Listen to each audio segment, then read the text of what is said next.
This week, a nearly 40% budget cut proposed for the National Park Service could remove sites from the system entirely, something no president has ever suggested. We'll break down what that means and how it ties into a leaked plan to drill, mine, and even sell off federal land. Plus, Yosemite finally makes a decision on summer reservations, a tragic crash near Yellowstone, campground closures across the heartland, and President Trump's surprising call to reopen Alcatraz as a federal prison. All that and more. I'm Jason Epperson, and this is Parkography. Welcome back, everybody. We have a lot to get to this week, so before we dive in, I want to thank the sponsor of this week's episode, Slinky Stove.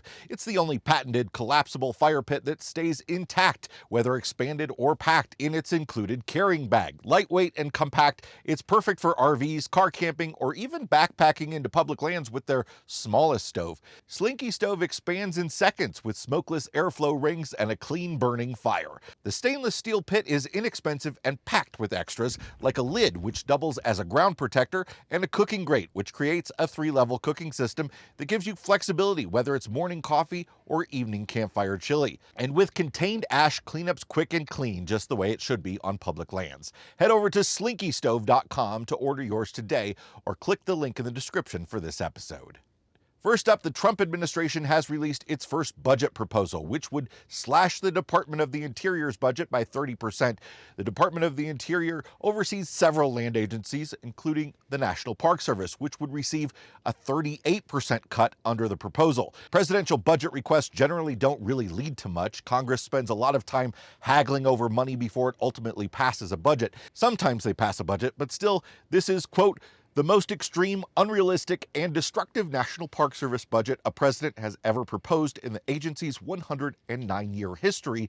It's nothing less than an all-out assault on America's national parks, said Teresa Pierno, the president and CEO of the National Parks Conservation Association. The administration's budget calls for a cut of more than $1 billion to the National Park Service.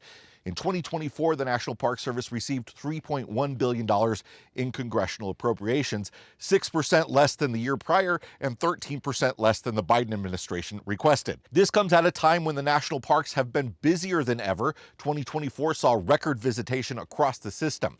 Perhaps more important than the budget reduction proposal was how the administration intends to operate the Park Service with so much less money. The budget proposes turning many National Park Service sites over to the states, removing them entirely from the national park system, a move that's never been proposed before by a president. Some states, particularly Utah, have been suing for control of certain federal lands, mostly Bureau of Land Management lands, which are not wholly used for conservation and recreation purposes. The budget proposal says sites that receive small numbers of mostly local visitors are better categorized and managed as state-level parks. No specific units are listed, however, in the proposal. Separately, a draft internal plan from the Interior Department was leaked that prioritizes more drilling and mining on federal land, selling some of that land for housing and transferring other lands to states. The plan is expected to be made public later this month, but the draft was obtained by Bloomberg Law, and it is an Interior Department plan that has not yet been seen by the president, though it's drafted with the president's goals in mind. Developing natural resources on federal lands to the maximum extent possible is among the key tenets of the draft plan, according to Bloomberg Law, which broadly dovetails with Interior Secretary Doug Burgum's previous orders and announcements saying he intends to use federal lands to, quote, unleash U.S. fossil fuels. The draft plan calls for selling federal lands to enable housing development, simplifying oil, gas, and coal leasing processes, supporting increased agricultural use of federal lands to reduce food costs, allowing more mining in Alaska, and investing more in geothermal and hydropower. In addition to calling for selling land for home building, it directs Interior's agencies to return heritage land and sites to the states. It doesn't define what heritage land means. The draft plan also calls for national monuments to be assessed and correctly sized. National monuments are generally land that presidents have set aside through the authority of the Antiquities Act without declaring them as national parks through Congress. National monuments have been heavily debated over the last several administrations, with certain monuments created by President Obama, reduced in size by President Trump during his first term, and then reinstated by President Biden. The Trump administration has been expected to reshrink or abolish at least 2 national monuments in Utah that Trump had decreased the size of during his first term in office: Bears Ears and Grand Staircase Escalante. According to the Washington Post, Interior Department aides are looking at whether to scale back at least 6 national monuments in total. The draft also calls for removing Endangered Species Act protections for certain plants and animals that the Trump administration says have been recovered, such as grizzlies near Yellowstone National Park. Meanwhile, the House of Representatives is currently deep in negotiations on a large appropriations bill, a mega bill that will strip the Park Service of all remaining Inflation Reduction Act funding, about $114 million. The bill would approve a 211-mile road through Gates of the Arctic National Park and Preserve to reach a mine site that was approved by the first Trump administration and then blocked by President Biden. The copper mine at the end of the proposed road is owned by a Canadian joint venture. The bill authorizes $150 million for events and celebrations of the nation's 250th birthday next year, and spends $40 million for a statuary garden President Donald Trump wants to build to honor American heroes. Separately, a bipartisan bill has been reintroduced in the House of Representatives to extend critical maintenance backlog funding for national parks and public lands across the country. The America the Beautiful Act would provide an additional $11.2 billion over 8 years to address parks' crumbling roads, decaying buildings, outdated drinking and wastewater systems, and many more critical repair needs. 5 years ago, under the previous Trump administration, the bipartisan Great American Outdoors Act passed, which at the time was the largest investment made in our national parks and public lands in more than 50 years. $6.65 billion over those 5 years have funded more than 560 critical repair and maintenance projects across the national park system, including replacing a failing water system at Grand Canyon, restoring historic bathhouses at Hot Springs, rebuilding the Laurel Fork Bridge along the Blue Ridge Parkway, and enhancing campgrounds at Yosemite, Rocky Mountain, and Mount Rainier. The funding has contributed to more than $8 billion in economic output and created more than 72,000 jobs, often utilizing local contractors in the process. The Great American Outdoors Act's National Park and Public Lands maintenance funding, though, is scheduled to sunset this year. The new America the Beautiful Act would ensure substantial federal funding to continue addressing the deferred maintenance backlog that's reached more than $23 billion, but its likelihood of eventually becoming a law is unclear. While it might seem like the staffing issues in parks and on federal lands have been staved off for the moment, I hear from people every week, "Oh, I just visited this park and there were no issues there." The work to reduce the workforce in the federal government has just begun, and mass job cuts are expected within the Department of the Interior very soon. The deferred resignations were a lead up to this moment. The Interior Department is asking its employees for help in that process. They want employees to turn over their resumes as they prepare to centralize many functions, including human resources, IT, finance, contracting, communications, and internal affairs, away from individual bureaus and into the central part of the department. Quote, "As the department continues to plan for reductions in force to increase workforce efficiency, employees should proactively review their personnel records for accuracy," said a memo from the U.S. Geological Survey, which is under the Interior Department.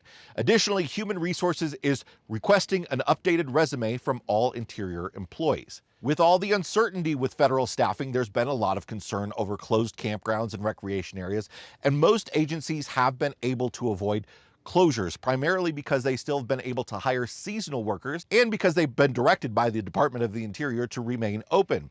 But those workers are tough to come by because the notice was short, and the Army Corps of Engineers, which is not under the Department of the Interior, it's under the Defense Department, has not been approved to hire additional seasonals. The Interior Department has been authorized to hire as many as 5,000 seasonal workers, and a lot of those positions are still open on usajobs.gov, but the Army Corps of Engineers has almost no jobs posted, and the Corps manages over 2,400 recreation sites in 43 states, which includes 41,000 miles of shoreline, nearly 4,000 boat ramps, and almost 100,000 campsites, just slightly fewer than the U.S. Forest Service, who have the most campsites in the world. You may not know you've been to an Army Corps site because you might just know it as your local federal recreation area, usually on a lake or a river. The Army Corps manages dam and river projects and operates campgrounds and recreation on those lands near those projects. This year, we've already talked about closures in Pennsylvania, the Dakotas, and Nebraska, and I shared impacts to sites in Washington, Idaho, Kansas, Missouri, and Iowa on my latest RV and camping news over on the RV Miles channel on Monday. Just yesterday, the Tulsa district announced closures in Oklahoma and Kansas, with dozens of sites affected, many closed entirely, even to day use. The list of Army Corps of Engineers sites closed across the country is sort of a moving target. There are lots of districts, and they all issue their own press releases.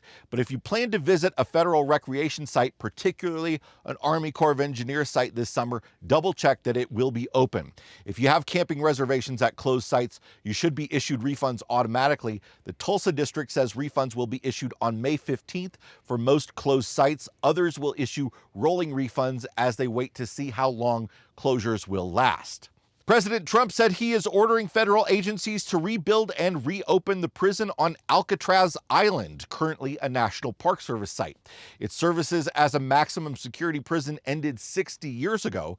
Quote, I am directing the Bureau of Prisons, together with the Department of Justice, FBI, and Homeland Security, to reopen a substantially enlarged and rebuilt Alcatraz to house America's most ruthless and violent offenders, Trump said in a post on Truth Social. Alcatraz opened in 1934 on the island in the shadow of the Golden Gate Bridge in the San Francisco Bay. Alcatraz once housed infamous criminals like Al Capone and Machine Gun Kelly.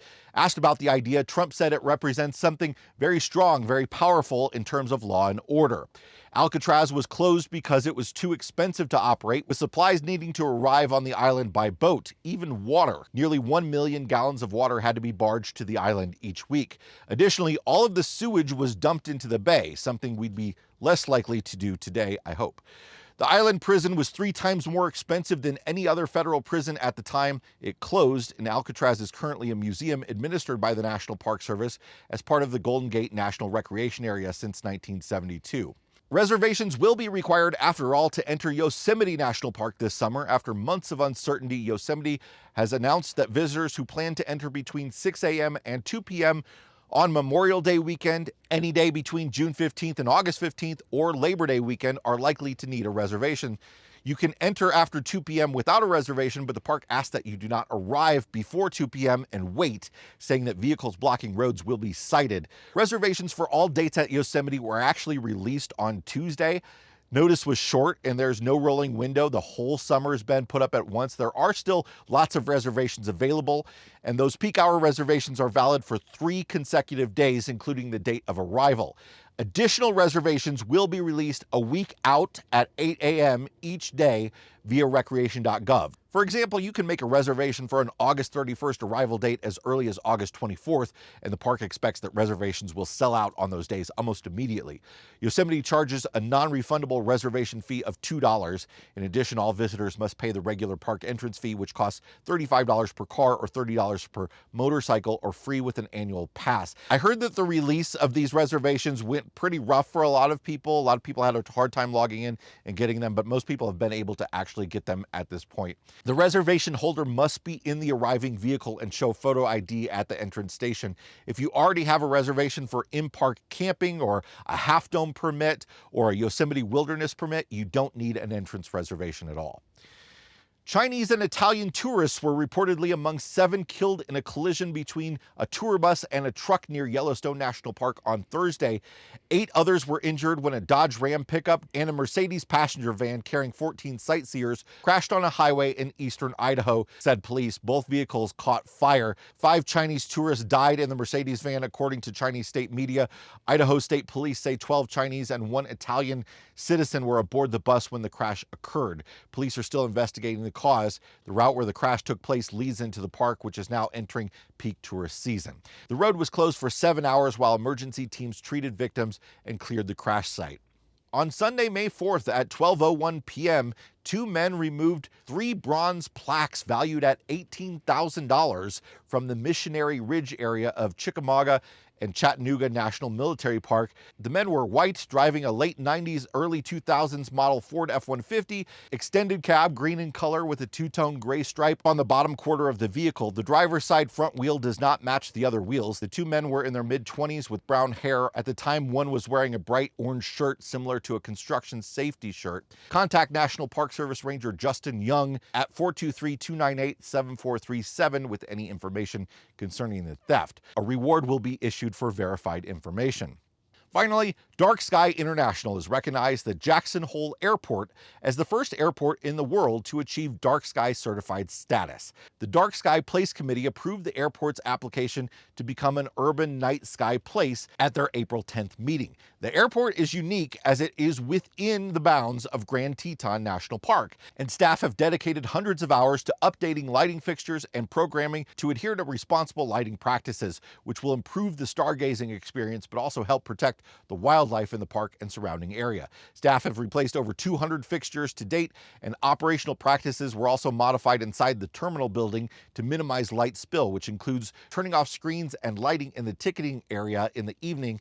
Lighting on the airfield and aircraft parking apron are exempt from compliance with dark sky requirements due to FAA requirements related to lighting for safe aircraft operations. That's it for this National Park and Public Lands News Roundup. If you like what we do here, please hit the like button, consider subscribing. Thanks again to the sponsor of this episode, Slinky Stove, and we'll see you next time. Bye, everybody.